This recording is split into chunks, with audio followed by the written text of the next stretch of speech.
Well, President Zelensky, it is good to see you again. This is our 7th visit together, and welcome back to Washington, D.C. As I have made clear on our 6 previous meetings and throughout Putin's brutal aggression and war against Ukraine, my support for the people of Ukraine is unwavering. I've been proud to stand with Ukraine.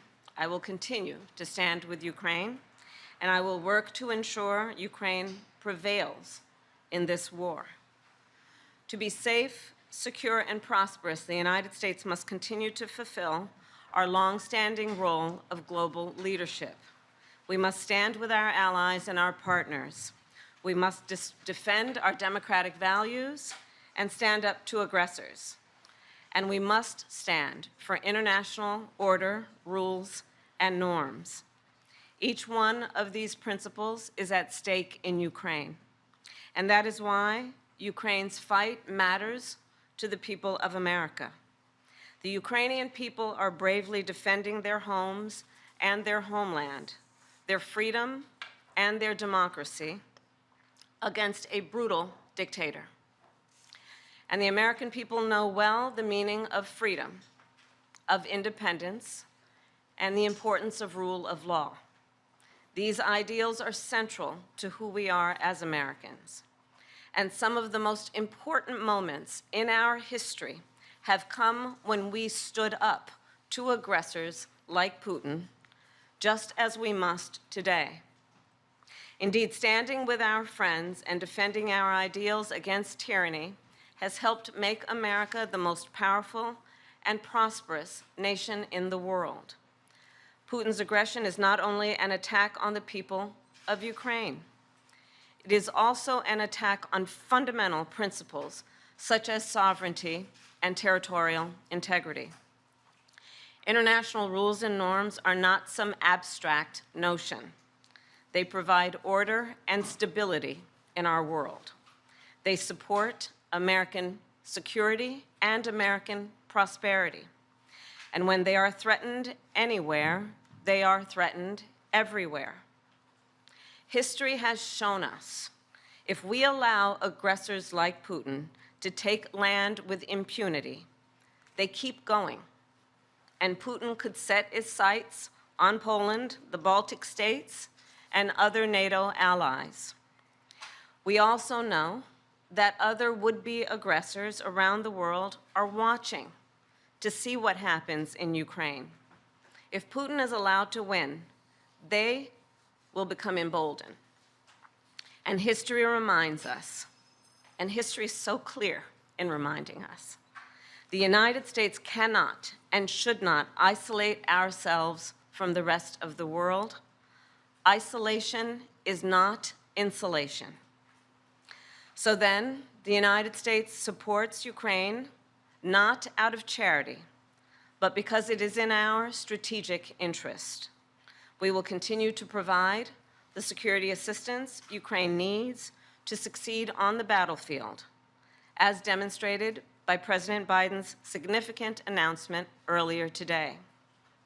I've been proud to work alongside President Biden and the 50-nation coalition we have built up to allow Ukraine to defend itself.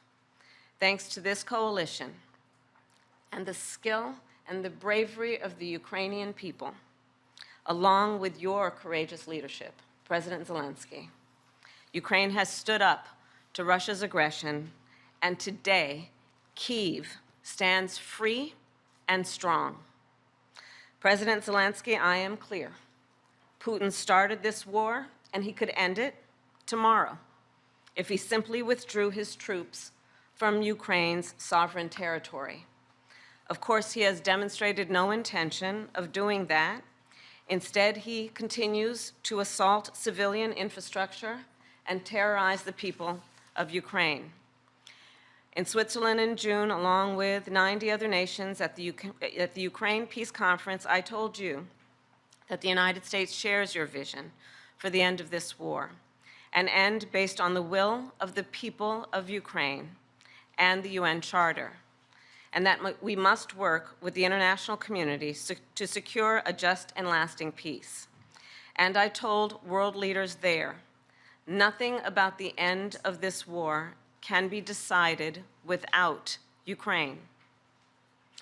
However, in candor, I share with you, Mr. President, there are some in my country who would instead force Ukraine to give up large parts of its sovereign territory, who would demand that Ukraine accept neutrality and would require Ukraine to forego security relationships with other nations.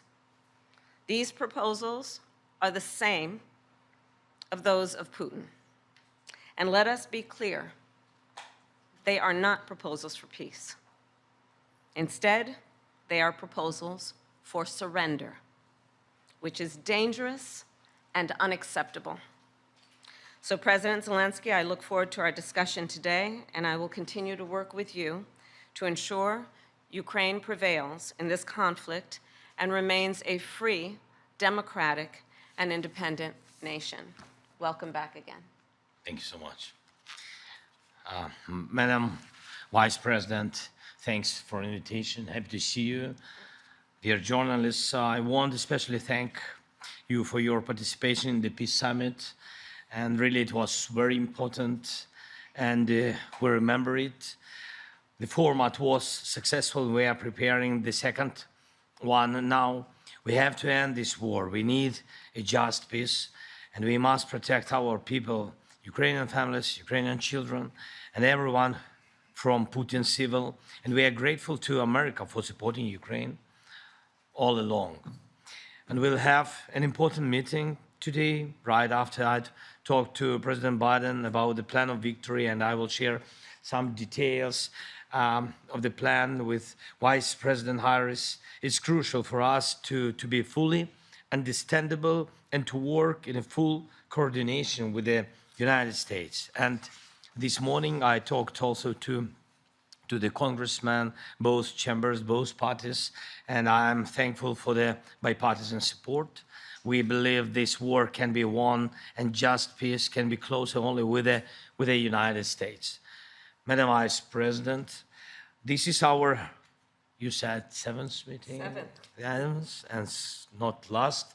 And the third meeting, as far as I remember, the third meeting this year. Yes. Thank you, and I want to inform you about the latest developments on the battlefield, of course, and about Ukraine's actions in the Kursk region, on what has been achieved and the ambitions ahead. Today we have a new strong support package, as you said, and we have common view on the things that need to be done. We have to keep pressure on Russia to stop the war and to make truly lasting and just peace. It's a top priority for us and for other freedom-loving nations to achieve not a freezing, but real peace for us. So we need to keep sanctions against Russia strong, and we need to use the proceeds from immobilized Russian assets to protect Ukraine, our people, our cities, our front line from Russian evil. And of course, we must work hard to bring all Russian war criminals to justice. And one more thing, I want to inform Madam Vice President about the latest Russian missile and Shahid's attacks against Ukrainian energy infrastructure. We need to urgently strengthen Ukraine's air defense to save thousands of lives and reduce Russian terror to zero. It's achievable. Thank you again. Thanks, America. Thanks to you, Madam Vice President. Slava Ukraini. Here, we're going to go ahead.